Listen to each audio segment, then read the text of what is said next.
तो hello guys, मेरा नाम है प्रिंस और आप देख रहे हैं एनीमे समीक्षा। चलिए वीडियो को शुरू करते हैं। तो एपिसोड के स्टार्ट में हम गेट के अंदर का सीन देखते हैं, जहां चा हे इन जिनवू से पूछती है कि तुम यहाँ क्या कर रहे हो। जिनवू से कहता है कि मैं रास्ता भटक गया था। तो चा हे इन उससे कहती है कि ये बॉस रूम है, वहां से हट जाओ। और जिनवू मन में सोच रहा होता है कि चा हे इन के बोलने से पहले मैंने उसको बिल्कुल भी नोटिस नहीं किया। तभी चा हे इन जिनवू के हाथ की ओर देखती है और जिनवू के हाथ में कुछ नहीं होता। वो सोचती है कि क्या मैंने गलत देखा था, मुझे लगा उसके हाथ में वेपन था। वो उसको कहती है कि अगर तुम बॉस रूम के साथ छेड़छाड़ करोगे तो तुम्हारी पूरी माइनिंग टीम मारी जा सकती है। तो जिनवू ओके बोलकर वहां से जाने लगता है। जैसे ही वो चाहे इनके पास से गुजरता है तो उसको जिनवू में से कुछ स्मेल आती है। तो वो उसे रोककर उसके पास जाती है और उसको दोबारा से सूंघती है। वो उससे पूछती है कि क्या तुम सच में एक हंटर हो। फिर वो जिनवू की रैंक चेक करके उसको जाने के लिए बोलती है। वो बोलती है कि संभाल कर जाना, ये डंजन काफी बड़ी है। और जिनवू वहां से चला जाता है। चाह है इन मन में सोचती है कि शायद ये इसकी रैंक काफी कम होने की वजह से है कि इसमें से बिल्कुल भी बुरी स्मेल नहीं आ रही, बल्कि वो तो काफी अच्छा स्मेल कर रहा है। फिर हम नेक्स्ट सीन देखते हैं, जहां जिनवू माइनिंग टीम के साथ होता है और वो सब बाहर जा रहे होते हैं। उनका टीम लीडर जिनवू से कहता है कि तुम काफी लकी हो जो तुम हंटर चा से मिले। वो हमें प्रोटेक्ट करने के लिए अपने रेस्ट टाइम में भी बॉस रूम का पहरा देती है, वो काफी रिलायबल है। तभी दूसरा आदमी बोलता है लेकिन वो बाकी हंटर्स की गंध को सहन नहीं कर सकती और हमेशा अपने नाक को रुमाल से कवर करके रखती है। ये सुनकर जिनवू मन में सोचता है तो उसके रिएक्शन के हिसाब से मैं बाकी हंटर्स से अलग स्मेल करता हूँ। रेड गेट के अंदर बारूका ने भी कुछ ऐसा ही कहा था। क्या ये इसलिए है कि मैं एक प्लेयर हूँ? लेकिन असल में इस प्लेयर का मतलब क्या है? फिर नेक्स्ट सीन में उनका टीम लीडर जिनवू को उसकी पेमेंट दे देता है और उससे कहता है कि तुम्हारी वजह से हमारा काम जल्दी खत्म हो गया। वो उसे बताता है कि मैं इस काम में काफी ज्यादा टाइम से हूँ, लेकिन मैंने कभी तुम्हारे जैसा टैलेंट को इन्वेस्टिगेट करने की बात कर रही होती है। तो वह दूसरा आदमी फोन पर बोलता है कि मिस्टर चोई ने भी मुझे यही कहा था, लेकिन उसके बारे में सभी इंफॉर्मेशन को ब्लॉक कर दिया गया है और मैंने कभी एसोसिएशन को किसी नॉर्मल हंटर की इंफॉर्मेशन को ब्लॉक करते हुए नहीं देखा। फिर चाहे इन अपने बेड पर लेट जाती है और सोचती है कि इस सब के पीछे जरूर कोई तो बात है। आज तक मैं जिन भी हंटर से मिली हूँ उनमें ये पहली बार है कि किसी की स्मेल अच्छी थी। नेक्स्ट सीन में हम अगली सुबह का सीन देखते हैं, जहां जिनवू माइनिंग टीम के पास जा रहा होता है और उनको देखकर जिनवू को अपनी पुरानी टीम की याद आ जाती है। फिर वो उनके साथ गेट के अंदर चला जाता है और वो काफी तेजी से माइनिंग कर रहा होता है, जिसकी वजह से उसकी टीम का काम काफी जल्दी खत्म हो जाता है। टीम लीडर फिर से उसे अपनी टीम में आने के लिए बोलते हैं। वो कहते हैं मैं तुम्हें 5 गुना ज्यादा पैसे दूंगा, लेकिन जिनवू फिर से उसको मना कर देता है। फिर दूसरी असोल्ट टीम का लीडर सन किहून वहां आकर उनसे कहता है क्या मैं तुम्हारी माइनिंग टीम में से किसी को ले सकता हूँ? जो आदमी हमारा सामान उठाने वाला था वो किसी वजह से नहीं आ पाया। और वो चिल्लाकर सभी से पूछता है अगर तुम असोल्ट टीम के साथ आओगे तो तुम्हें उसके लिए एक्स्ट्रा पैसे मिलेंगे, लेकिन कोई भी आगे नहीं आता।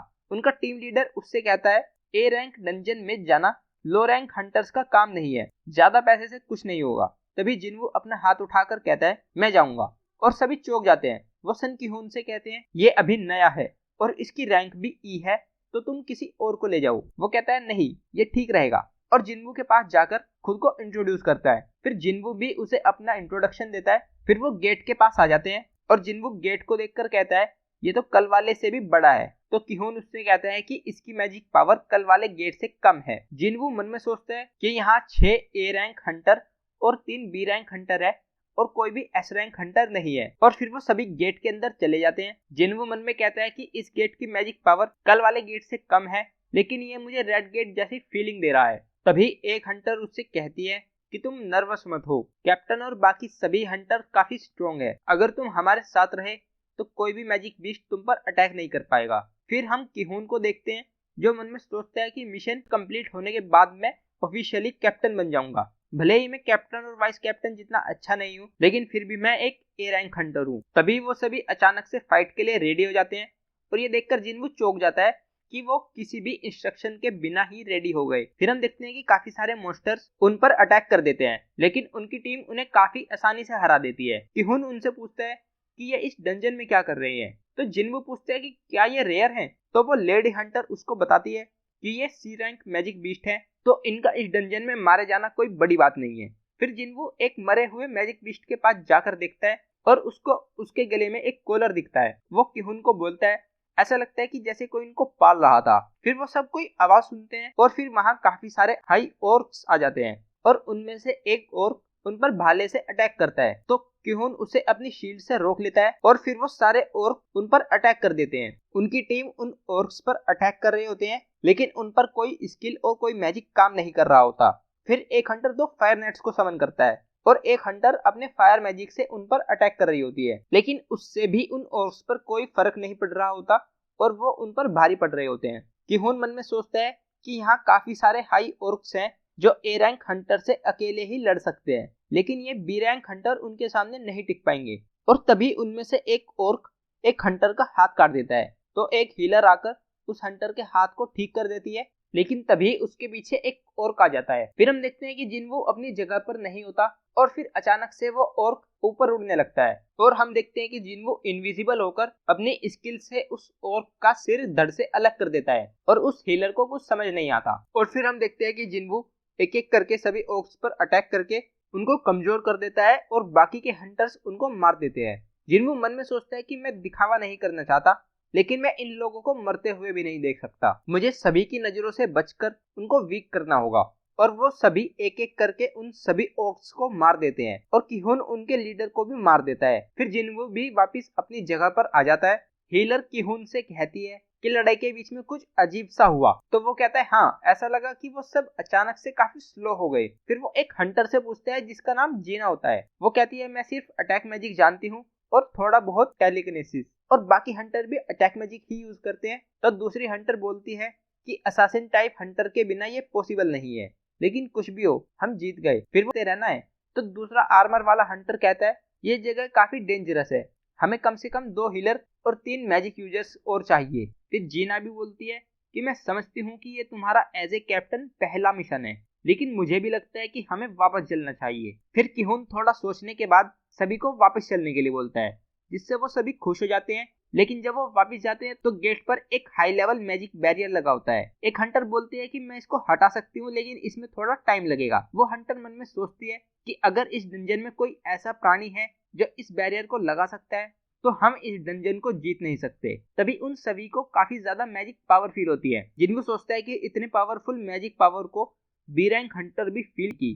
तभी जो हंटर मैजिक बैरियर को हटा रहे होते हैं वो काफी इंजर्ड हो जाते हैं और उनके मुंह और आंखों से खून आने लगता है। तो किहुन हीलर को उनको हील करने के लिए बोलता है, लेकिन जब वो पीछे मुड़कर देखता है तो वो अपने पीछे लगभग 50 हाई ऑर्क्स को देखता है। तो वो अपनी टीम में सबसे आगे जाकर खड़ा हो जाता है और उनमें से भी एक ऑर्क आगे आकर उससे कुछ बोलता है और फिर कुछ अजीब सी हरकत करता है। फिर वो उनसे उनकी लैंग्वेज में कहता है मेरा नाम कार गलगन है, मैं तुमसे मिलना चाहता हूँ। तो किहुन उनसे पूछता है कि क्या तुमने ही गेट को ब्लॉक किया है। तो वो कहता है मैं अपनी ऑर्क ट्राइब का ग्रेट सोर्सरर हूँ। तो किहुन उससे पूछता है कि क्या इस जगह में तुमसे भी ज्यादा कोई स्ट्रोंग है। तो वो कहता है क्या तुमको लगता है कि कोई मुझसे ज्यादा स्ट्रोंग हो सकता है।